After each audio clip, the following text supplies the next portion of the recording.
Bonjour, voici la vidéo pour compléter le chapitre 15 sur le mouvement d'un système, donc premier chapitre de mécanique. Donc dans la première partie, grand 1, description d'un mouvement, on va revoir un certain nombre de définitions, le système, le référentiel, la trajectoire, qui ont été vues en seconde l'année dernière. Donc la première définition, le système, c'est vraiment la base de toute étude mécanique. Donc le système, qu'est-ce que c'est? C'est l'objet dont on étudie le mouvement. Donc il faut absolument, avant de décrire un mouvement, de préciser de quel objet on décrit le mouvement. Donc pour simplifier l'étude, en général, on va modéliser le système par un point, donc vraiment quelque chose de très ponctuel, très petit, mais qui aura la même masse que l'objet. Et cette masse, elle va être située forcément au centre de gravité de l'objet. Donc n'importe quel objet, on le réduit à un point. Donc c'est ce qu'on appelle le modèle du point matériel. Donc matériel parce que ce point contient de la matière. Donc par exemple, quand on étudie le mouvement de la Lune autour de la Terre, on va réduire la Lune à un point. Et à un point qui contient toute la matière de la Lune, donc avec toute la masse de la Lune. Donc évidemment, c'est un modèle. Alors ça marche très bien pour des solides sphériques par exemple, hein, mais pour certains solides, le modèle va beaucoup moins bien marcher parce que le mouvement de chaque point n'est pas le même, hein. Si vous prenez un marteau par exemple, comme sur l'illustration qui est en train de tourner, on voit bien que les différents points du système, donc du marteau, n'ont pas tous le même mouvement, hein. Donc en réduisant le système à un point, donc le centre de gravité, G, qui est situé évidemment sur la partie lourde, certaines informations sont perdues. C'est-à-dire que je ne vais pas avoir le mouvement du manche, par exemple. Je ne l'ai pas quand je trace la trajectoire en rouge. Mais ça permet de décrire le déplacement global de l'objet. Hein, si vous prenez le centre de gravité du marteau, donc ça a une trajectoire de parabole, parabolique, en rouge. Mais si vous prenez l'extrémité du manche, on voit que ça a une trajectoire qui n'est pas du tout la même que celle du centre de gravité. Donc ça, on va le perdre quand on décrit le mouvement par le modèle du point matériel, mais ça donne déjà une bonne approximation du déplacement global de l'objet. Donc ce n'est pas le cas de tous les points du marteau, hein, on n'a pas une trajectoire parabolique pour tous les points. Alors ensuite, il y a la notion de référentiel qui est absolument capitale.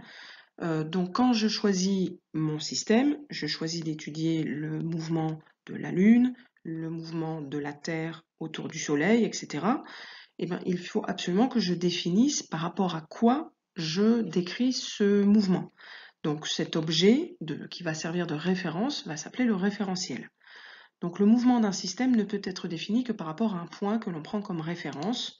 Donc on va appeler le référentiel. Et la notion de mouvement est relative à l'objet par rapport auquel on l'étudie. Hein, ça, c'est très important. Donc, la définition d'un référentiel, c'est un objet de référence par rapport auquel on étudie le mouvement d'un système. Donc, le système, c'est l'objet dont j'étudie le mouvement. Et la description du mouvement dépend du référentiel choisi. Alors, il existe un certain nombre de référentiels qu'on utilise très souvent, qui sont assez pratiques et qui vont être utilisés en fonction du système dont on étudie le mouvement et de l'exercice. Alors, vous avez le référentiel qui est lié à la surface de la Terre. Donc, la surface de la Terre, c'est aussi le laboratoire, la salle de classe. On est sur le plancher des vaches, entre guillemets, et vous étudiez le mouvement d'un train. Dans ce référentiel, le mouvement d'une balle qui chute, donc tous les objets qui peuvent être en mouvement à notre échelle. Donc celui-là, comme il est à la surface de la Terre, on va l'appeler le référentiel terrestre. Ensuite, vous avez le référentiel qui est lié au centre de la Terre. Donc c'est pas le même que le référentiel terrestre. Le référentiel terrestre, il est à la surface, tandis que le référentiel, celui dont on parle, qui est au centre de la Terre, donc là, on va l'appeler le référentiel géocentrique. Géo, c'est la Terre, centrique, le centre. Vous avez la géographie, par exemple. Et donc, lui, il est adapté quand on étudie tout ce qui tourne autour de la Terre. Donc, la Lune, évidemment, et tous les satellites artificiels. Alors, il faut savoir que le référentiel terrestre est en mouvement dans le référentiel géocentrique, puisque la Terre tourne sur elle-même, donc un point à sa surface a une trajectoire de cercle par rapport au centre de la Terre, donc par rapport au référentiel géocentrique. Ensuite, vous avez le référentiel qui est lié au centre du Soleil, cette fois. Donc celui-là, ça va toujours être centrique, mais le Soleil, ça a pour origine Hélios, donc le référentiel héliocentrique qui est lié au centre du Soleil. Donc celui-là, c'est évidemment tout ce qui tourne autour du Soleil, donc le mouvement des planètes. Alors, il y a une petite vidéo ici pour comprendre que la notion de mouvement est toujours dépendante du référentiel dans lequel on choisit. Hein, donc, je mettrai la petite vidéo dans la description de la vidéo. Donc, n'hésitez pas à aller la voir. Hein, ça peut être surprenant de savoir qui bouge, en fait, et c'est parfois une sensation qu'on peut avoir. Hein, quand on est dans un train, quand il y a un train à côté qui se met en mouvement et qu'on n'a pas de vue sur le quai, par exemple, on ne sait pas qui bouge. Est-ce que c'est nous qui bougeons et le train d'à côté est fixe ou l'inverse? Donc pour ça, il faut avoir un référentiel terrestre qui est situé sur le quai, qui ne bouge pas. Alors maintenant, quand on a défini le système qu'on étudie et le référentiel par rapport auquel on va étudier le mouvement, eh bien, on va pouvoir voir quelle est la forme de la trajectoire du système. Donc la trajectoire d'un point, c'est la courbe formée par l'ensemble des positions successives occupées par le point au cours du mouvement. Donc c'est comme si vous avez un mouvement et vous prenez une série de photos à intervalles de temps réguliers, hein, ça on l'a étudié en TP, et vous mettez les unes à côté des autres ces photos et vous les reliez tout simplement les unes aux autres et vous obtenez sa trajectoire. Donc il y a trois adjectifs de trajectoire qu'on qualifie habituellement. Donc on a les trajectoires en forme de droite, donc rectiligne, donc la courbe cette fois est une droite. Ensuite vous avez les trajectoires circulaires, donc en forme de cercle, et les trajectoires qui ne sont ni rectilignes ni circulaires, quand c'est ni une droite ni un cercle, on dit que c'est une trajectoire curviligne. Ça suit une courbe. Alors curviligne, ça peut être une courbe aléatoire, hein, vous avez ce genre de choses, ou ça peut être une trajectoire parabolique, comme quand on lance une balle par exemple. Hein, ensuite vous avez des cycloïdes, vous avez des épicycloïdes, donc ce genre de choses.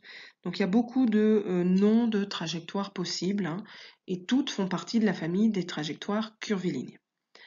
Alors on va beaucoup évidemment étudier, nous, les trajectoires rectilignes et circulaires, hein, qui englobent en fait beaucoup de mouvements déjà, hein, y compris en première approximation la Terre autour du Soleil, hein, même si en fait c'est plutôt une ellipse.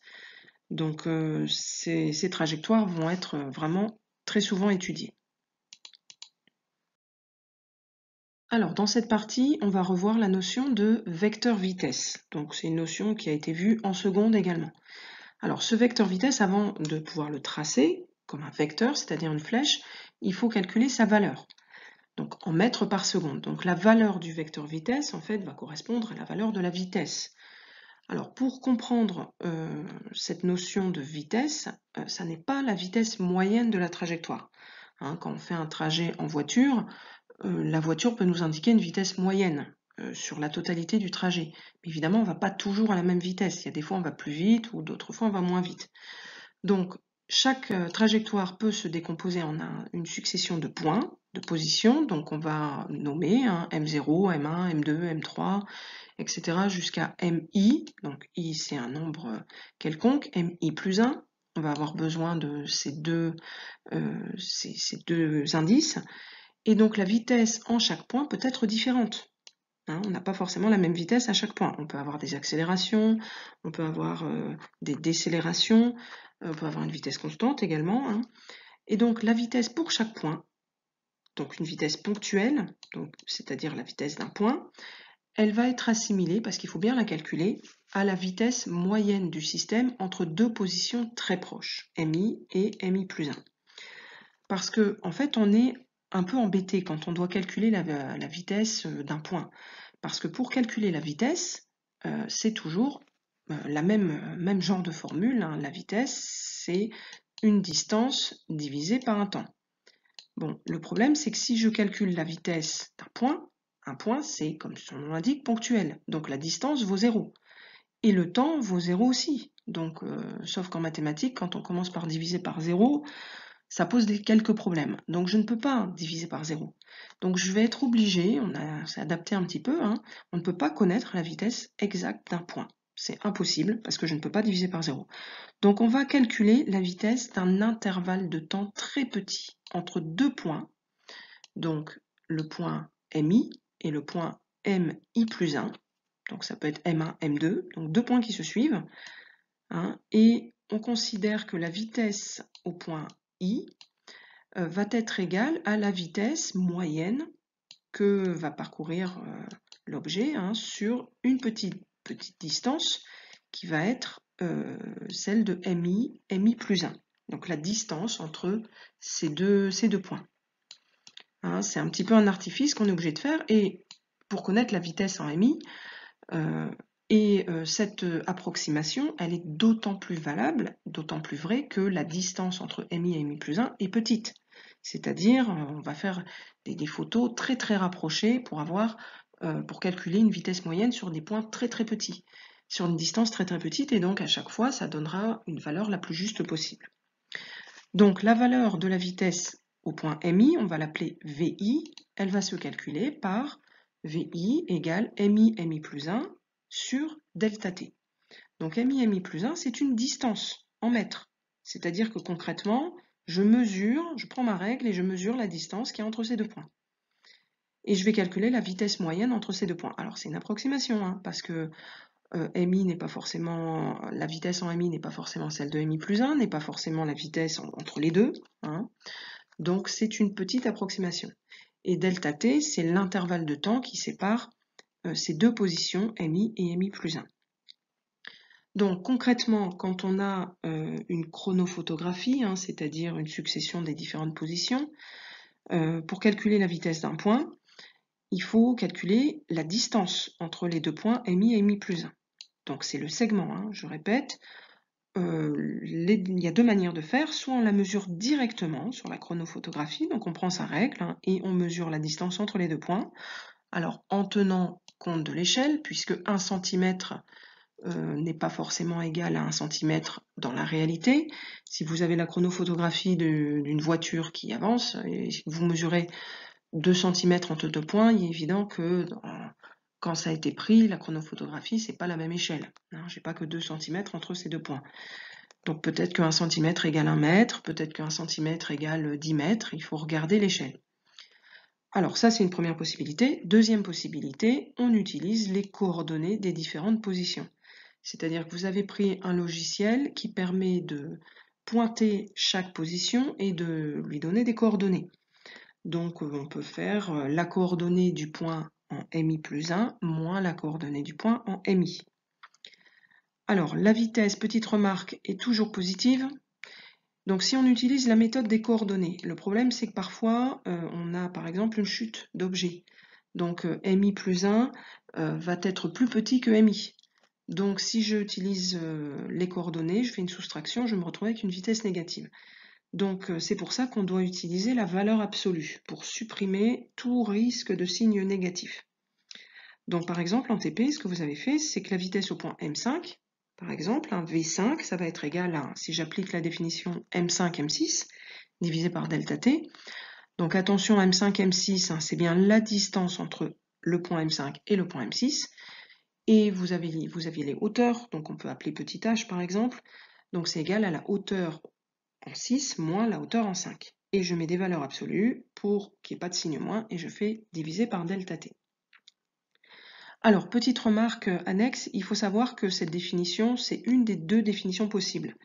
Il y a certains livres, il y a certains professeurs, il y a certains cours dans lesquels vous n'avez pas cette définition de la vitesse, parce qu'il y a deux possibilités de la définir. On peut définir cette vitesse moyenne au point MI, non pas avec la vitesse moyenne entre MI et MI plus 1, mais avec la vitesse moyenne entre MI moins 1 et MI plus 1. Donc dans ces cas-là, j'ai deux intervalles de temps. Donc cette vitesse au point MI, ce serait égal à la distance entre MI moins 1 et MI plus 1, divisé, comme j'ai deux intervalles de temps, divisé par 2 delta T. Alors j'ai pas choisi cette définition, tout simplement parce qu'il y a ce 2 delta t qu'on oublie tout le temps. Et de toute façon, en terminale, vous verrez que on utilise des dérivés, hein, comme vous les avez vus en maths, et que du coup le 2 n'a plus lieu d'être non plus. Donc c'est ce qui se rapproche le plus de la définition que vous verrez en terminale. Ah oui, alors j'ai oublié, valeur absolue. Alors maintenant, petit 2, la caractéristique du vecteur vitesse. Donc la vitesse de chaque point émis est représentée par un vecteur, c'est-à-dire une flèche qu'on va nous demander parfois de tracer, donc qu'on appelle le vecteur vitesse, donc qui est noté VI. Attention, avec une petite flèche dessus, j'ai bien un point au-dessus, hein. Le point n'apparaît pas quand j'utilise le formulaire dans Word, c'est un petit peu gênant. Donc ce vecteur vitesse va être défini par un certain nombre de caractéristiques, hein. Il y en a 4 qu'on va voir ici. Alors déjà sa définition du vecteur vitesse, c'est exactement la même qu'avant, sauf qu'on rajoute des flèches. Donc VI, c'est égal à le vecteur MI plus 1 divisé par delta t. Donc vous avez VI et le vecteur MI plus 1 qui vont être collinéaires, c'est-à-dire qui auront la même direction et le même sens.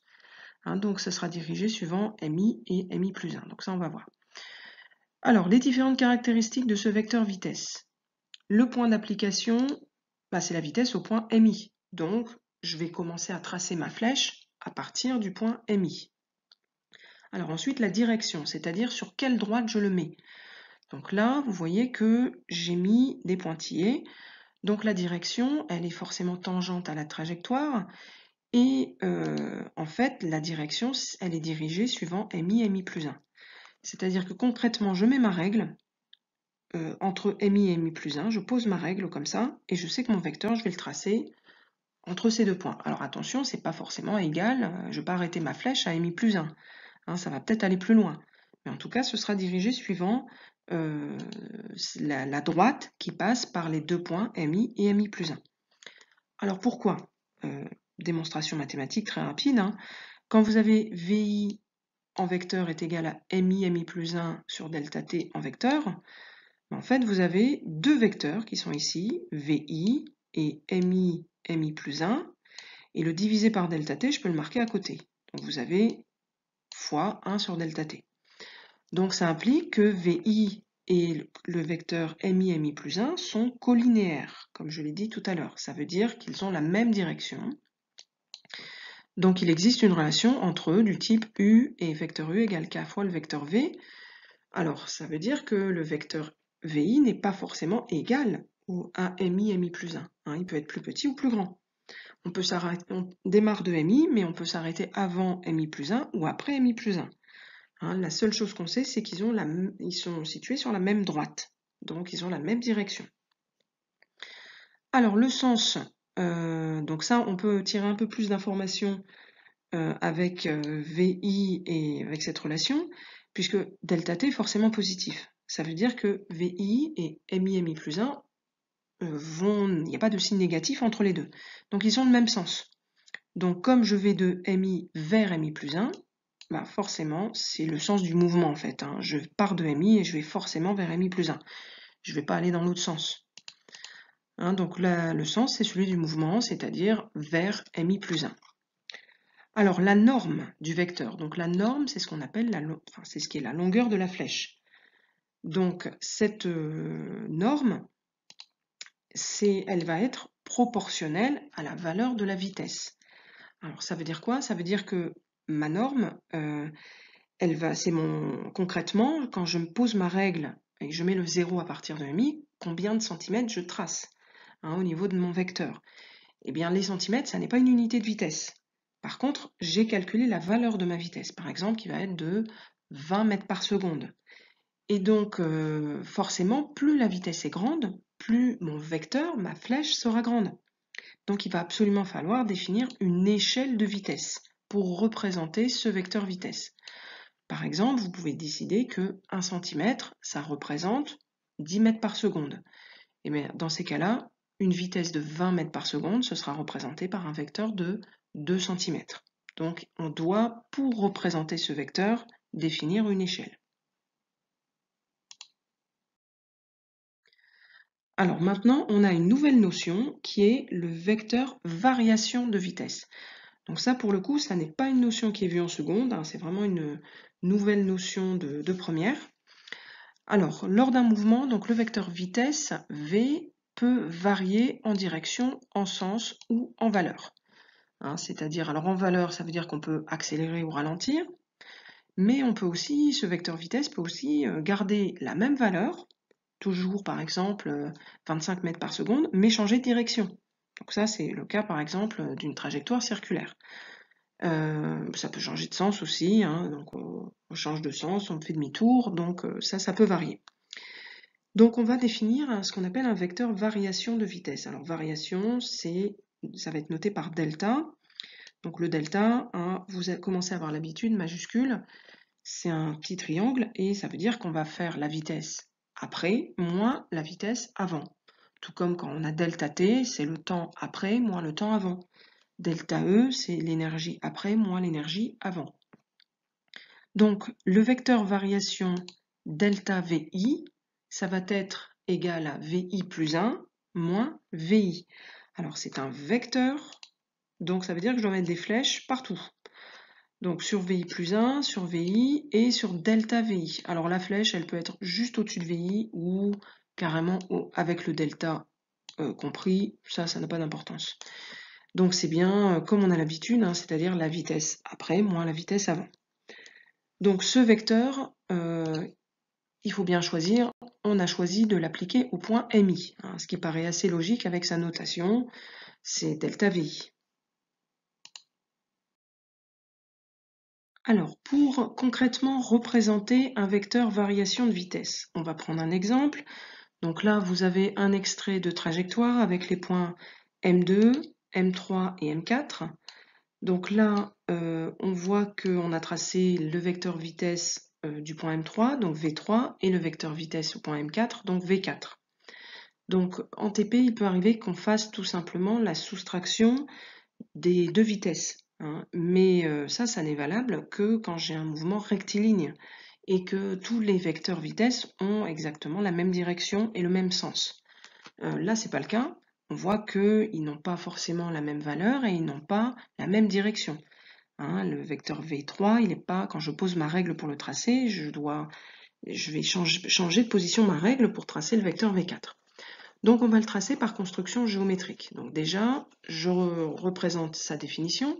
Delta V3, ça va être égal à V4 moins V3. Donc pour représenter cette variation de vecteur vitesse, moi je ne sais qu'additionner des vecteurs. Hein. Donc le moins, je vais le transformer en égal à V4 plus moins V3. Donc pour tracer ce delta V3, première étape, je dois absolument tracer V3 et V4. Et ensuite, à l'extrémité du vecteur V4, on va tracer le vecteur moins V3 en retournant le vecteur V3. Donc je prends ma règle, je repère la longueur du vecteur V3 et je repère ma direction, c'est-à-dire comment elle est placée. Et je vais faire un décalage de ma règle et je vais retourner ce vecteur et partir de l'extrémité de V4. Hein. Donc du bout de la flèche de V4, je représente V3 à l'envers. Donc vous voyez que les deux flèches bleues sont parallèles. Hein. Je dois absolument faire glisser ma règle sans la faire tourner. Donc là, vous avez moins V3. Et pour additionner V4 plus moins V3, et bien tout simplement, vous partez de l'extrémité du début de V4, vous additionnez deux flèches et vous arrivez au bout de la flèche de moins V3. Donc en fait, delta V3, il est là. Sauf que on a dit qu'on ne représentait ce delta V3 au point M3. Hein, donc ici, il est bien marqué, le vecteur delta V3 se retrouve entre le point de départ du vecteur V4, c'est-à-dire le point M4, et l'extrémité, le bout de la flèche du vecteur moins V3. Et ensuite, je vais reporter ce vecteur au point M3. Hein, je le décale en gardant exactement la même longueur. Hop, on fait glisser la règle et on démarre de M3. Et là, vous avez delta V3 qui est tracé. Donc c'est comme ça que géométriquement, on va tracer un vecteur variation de vitesse. Alors maintenant, on a une relation entre les forces qu'on applique et ce vecteur variation de vitesse, donc la variation du vecteur vitesse. Alors relation, ça veut dire formule, hein, donc on va aboutir à une formule. Alors déjà, il faut savoir quelles sont les forces qu'on applique à un système. Donc il y a un certain nombre de forces qu'on va étudier de manière classique dans les exercices, hein, la force gravitationnelle, la force qu'on applique tout simplement en appuyant sur un objet, en tapant dedans. Donc ça, des fois c'est donné, des fois il faut le calculer, on verra. Donc un système peut être soumis à une seule force, mais il peut être soumis aussi à plusieurs forces. Et donc on va, au final, ces forces, elles vont être représentées par des vecteurs, et ces forces vont s'additionner. Alors des fois, elles agissent tous dans le même sens, donc elles vont être d'autant plus efficaces, puis des fois, elles agissent dans des sens opposés, donc elles s'annulent les unes les autres. Donc à la fin, on va faire le bilan et on va rassembler toutes les forces qui sont appliquées en une seule force unique. Et pour ça, on additionne les forces. Et comme les forces sont représentées par des vecteurs, eh bien, on va additionner ces vecteurs. Donc la somme de ces forces, on va le noter sigma F. Donc sigma, c'est la lettre S majuscule, hein, comme somme, vous l'utilisez peut-être en maths, et F majuscule avec une flèche pour représenter que c'est le vecteur force. Donc sigma représente la somme, et sigma F se lie sigma des forces. Donc c'est la somme des forces qui sont appliquées.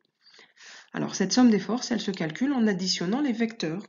Donc, sigma des forces égale F1 plus F2 plus F3 plus etc. Toutes les forces qui vont s'appliquer, on les additionne, on additionne les vecteurs géométriquement. Donc, d'un point de vue géométrique, hein, on additionne ces forces en mettant bout à bout tous les vecteurs représentant les forces exercées par le système. Donc, il faut représenter ces forces qui sont en newtons avec une échelle. 1 cm représente 2 newtons, par exemple. Hein, en représentant bien le point de départ de la force, la direction dans laquelle elle s'applique, par exemple le poids, hein, qui serait dirigé vers le bas. Une force, là, je tire mon objet F1 vers le haut. Donc, il y a deux forces qui s'exercent dessus. Et donc, je fais F1 plus F2. Et bien, je décale F2.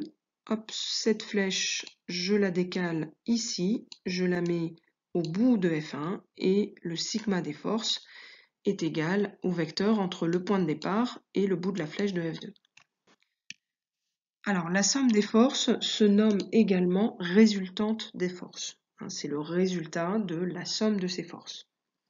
Alors, il arrive qu'un système subisse des forces dont la somme est nulle. Par exemple, vous prenez un objet qui est tiré par deux personnes avec une force égale. Elles sont aussi fortes l'une que l'autre, elles tirent avec la même force. Donc, l'objet, en fait, va rester entre les deux, ne va pas bouger. Donc on a une flèche dans un sens, une flèche dans l'autre sens.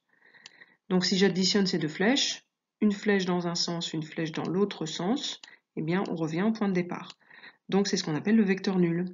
Donc on a une somme qui est nulle, et dans ces cas-là, le système ne bouge pas, c'est comme si en fait il n'y avait aucune force qui s'appliquait dessus, et on dit que les forces se compensent.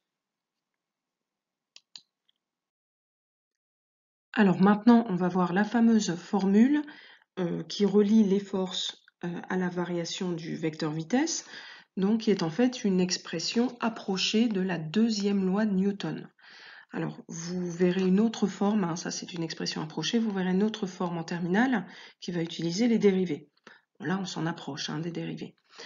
Donc, elle va illustrer le fait qu'une force qu'on applique sur un système peut modifier son vecteur vitesse. Et du coup, ça va le faire varier, ce vecteur vitesse. Donc, la somme des forces qui va s'appliquer sur un système va engendrer une variation du vecteur vitesse. Donc, si j'ai un système de masse m, parce qu'évidemment, ça va dépendre de la masse de l'objet.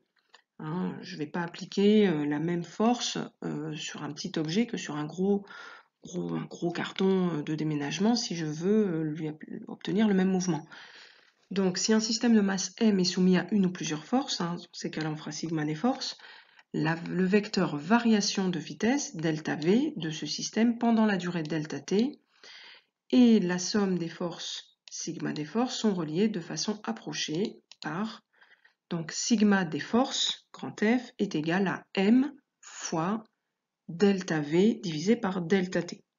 Donc en terminale, la seule chose qui va changer, c'est que la variation delta, elle va devenir infinitésimale, c'est-à-dire extrêmement petite, et ça va donner une dérivée, donc dV sur dt. Hein, c'est comme ça qu'on note les dérivées en physique. Donc attention aux unités, donc les unités elles ne sont valables, elles ne sont pas valables pour les vecteurs, elles sont valables que pour leur valeur, c'est-à-dire quand on enlève la flèche. Donc sigma des forces, hein, les forces, ça se mesure en newton. La masse dans cette formule doit être absolument en kilogrammes, hein, c'est l'unité légale pour la masse. La variation de vitesse, ça reste une vitesse, hein, donc c'est en mètres par seconde, et delta t c'est un intervalle de temps en secondes. Alors, les vecteurs sigma des forces et delta V sont collinéaires. Ils ont la même direction, puisqu'on voit que j'ai une relation entre les deux vecteurs. Alors, M, la masse est forcément positive. Donc, ça veut dire que je n'aurai pas de signe moins entre les deux. Donc, sigma des forces et delta V ont forcément le même sens. Alors, exemple, si je prends le cas du mouvement de chute libre d'une balle, donc vous voyez une balle dont on a la chronophotographie hein, ici, alors les forces qui s'y appliquent, encore une fois, si je néglige le frottement avec l'air, c'est qu'il n'y a que le poids, c'est-à-dire l'action de la Terre qui l'attire vers le sol. Alors ce poids P, il est vertical, il est orienté vers le bas et il s'applique au centre de gravité. Donc là, il est représenté en rouge, par exemple, pour une des positions. Eh bien, la formule nous indique déjà que ce vecteur variation de vitesse va avoir la même direction et le même sens, c'est-à-dire qu'il sera lui aussi vertical et il sera orienté vers le bas.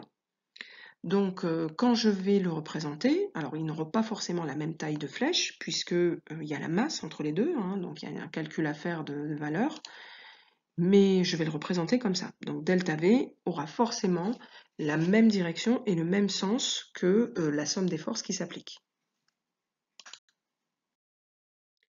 Alors, on a ici un autre exemple lors du mouvement circulaire et uniforme de la Terre autour du Soleil. Donc, la Terre tourne suivant en première approximation une trajectoire circulaire autour de la Terre, du Soleil, et la Terre n'accélère pas et ne ralentit pas, donc on parle de vitesse constante, donc uniforme, en valeur.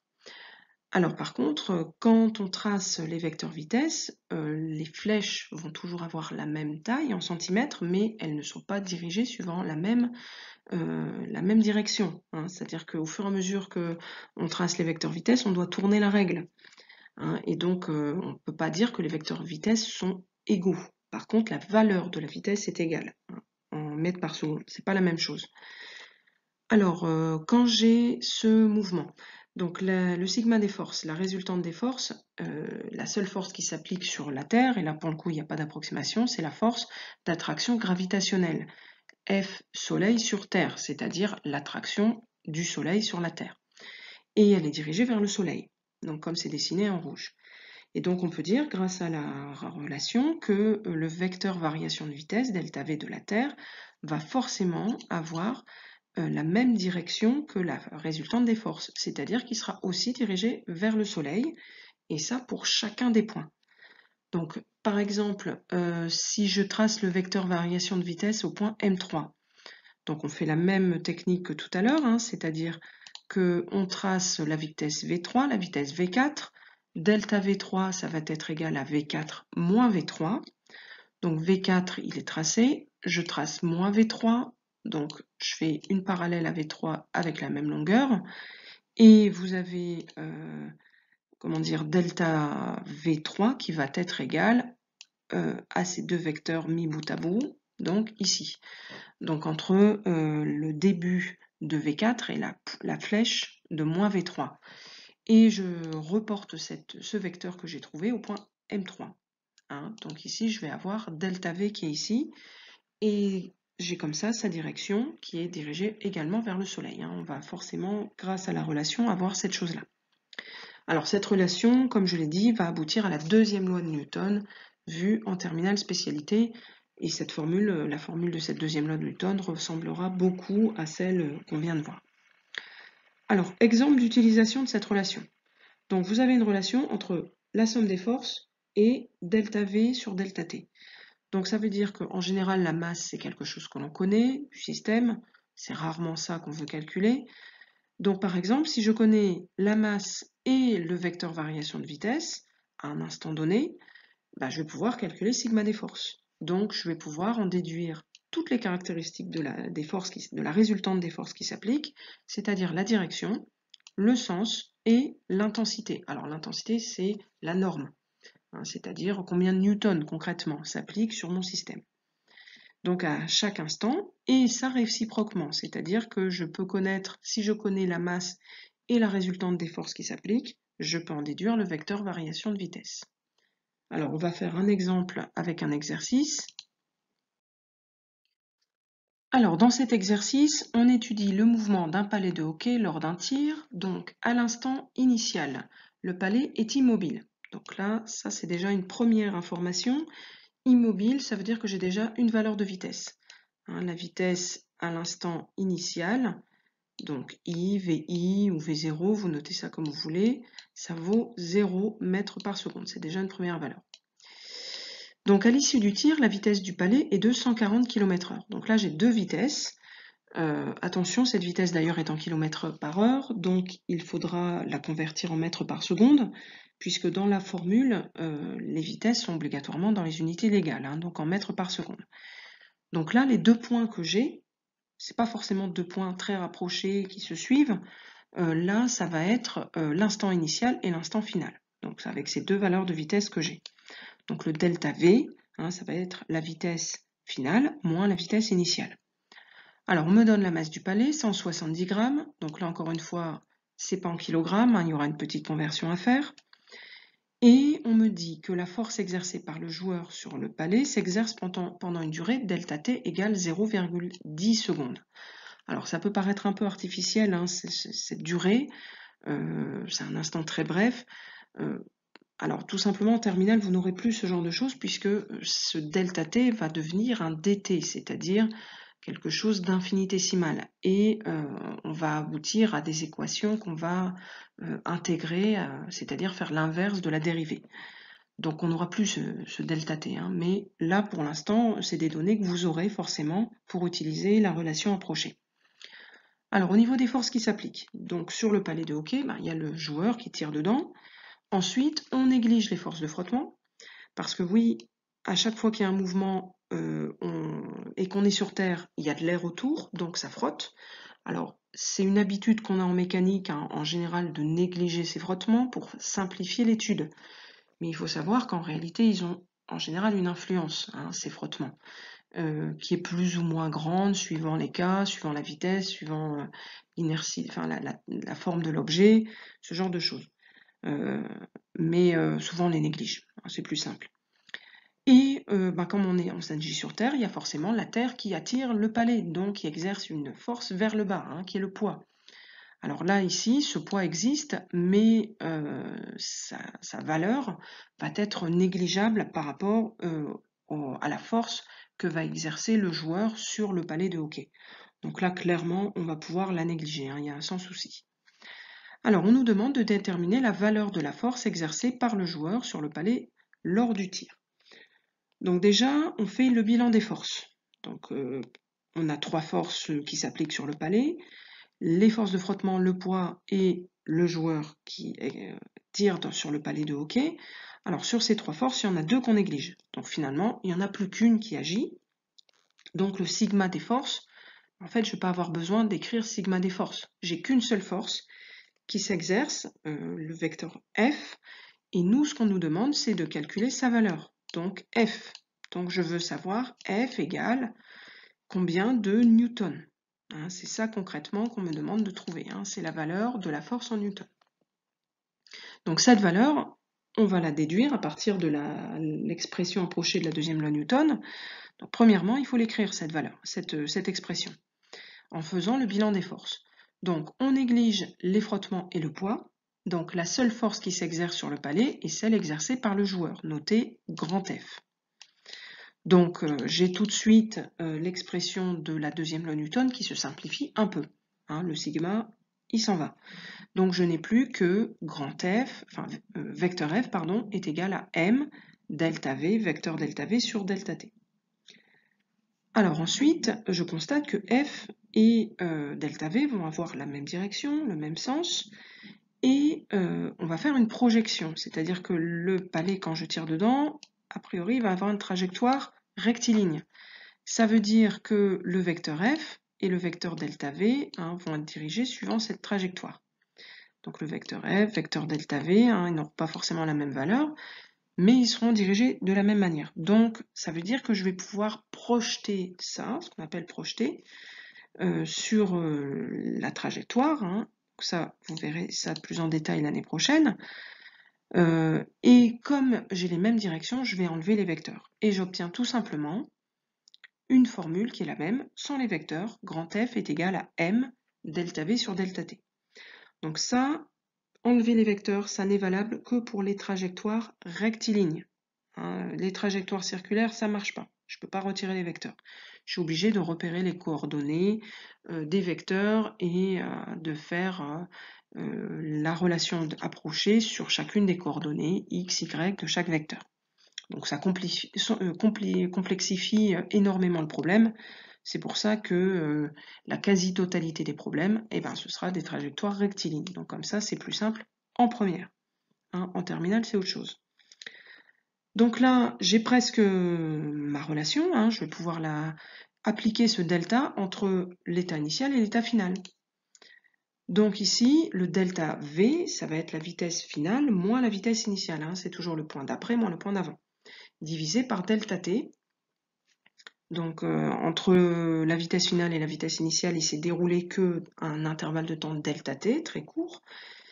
Et donc là, on me demande de calculer grand F, qui est là, et en fait, j'ai toutes les données qui sont dans la formule.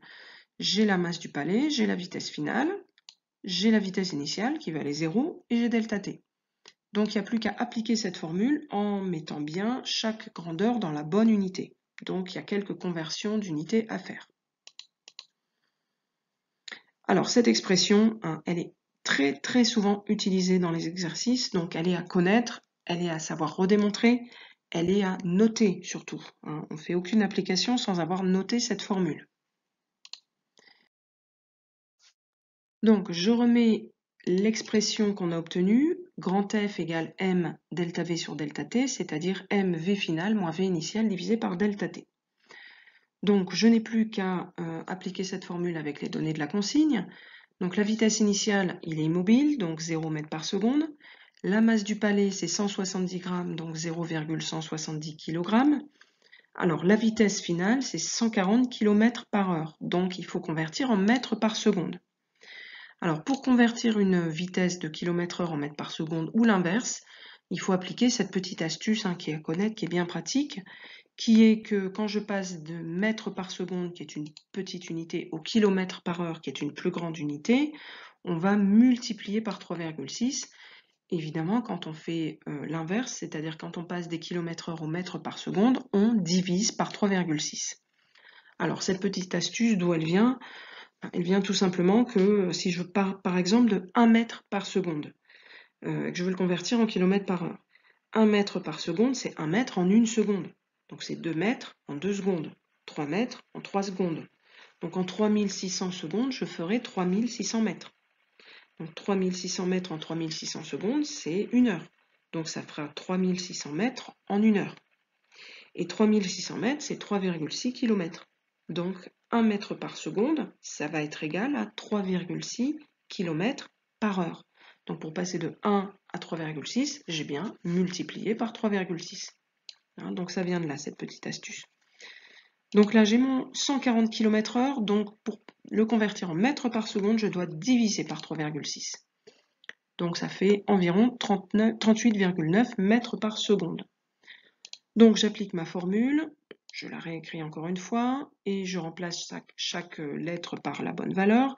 0,170 fois 38,9 moins 0, divisé par 0,10 secondes.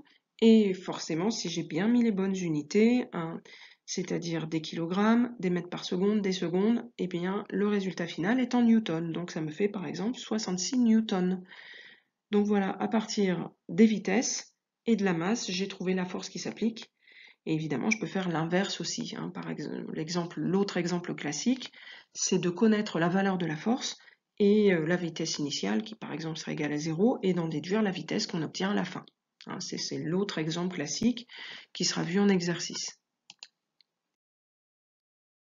Alors, il nous reste un dernier paragraphe sur le rôle de la masse du système dans cette formule, puisque dans la formule sigma des forces égale m fois delta v divisé par delta t, on voit qu'il y a la masse qui intervient. Donc la masse va représenter en fait l'inertie du corps, et l'inertie, on la définit comme la tendance d'un corps, d'un système, à conserver sa vitesse de départ. Donc ça veut dire que tout simplement, la force que j'applique va avoir des conséquences sur la variation de vitesse, mais dépend aussi de la masse du système. Hein, donc ici, plus la masse d'un objet est grande, plus son inertie est grande, et plus il faudra fournir de force pour le mettre en mouvement. Donc vous imaginez tout simplement deux caddies, hein, vous avez un caddie vide et un caddie qui est rempli à ras-bord de packs d'eau. Il est évident que pour faire bouger le caddie rempli, il va falloir que j'applique plus de force. Hein. Un objet plus lourd, il est plus difficile à pousser qu'un objet qui est léger. Et donc ça, c'est tout simplement cette chose assez évidente qu'on a dans la vie de tous les jours. Elle est présente dans cette relation de la deuxième loi de Newton. C'est pour ça que la masse intervient. Alors en effet, hein, dans la relation précédente, donc la somme des forces, sigma des forces, qui s'applique à un système est proportionnelle à delta V, mais également à la masse du système. Donc vous avez deux cas possibles. Alors si le premier cas qui est dessiné sur la petite illustration, donc si on exerce une même force sur deux systèmes de masse différentes.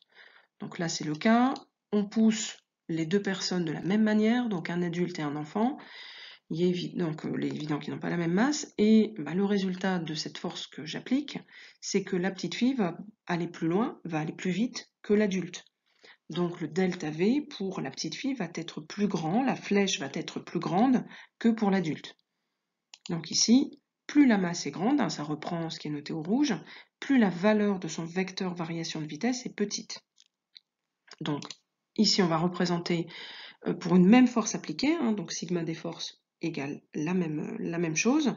Le delta V pour l'adulte, c'est dans la même direction, hein, ça va aller vers l'avant, mais la flèche va être plus petite que pour l'enfant, hein, pour lequel la flèche est plus grande. Alors, dans l'autre cas, c'est, imaginons que je veuille la même variation de vitesse. Donc, dans les deux cas, je veux que l'adulte et l'enfant aillent à la même vitesse.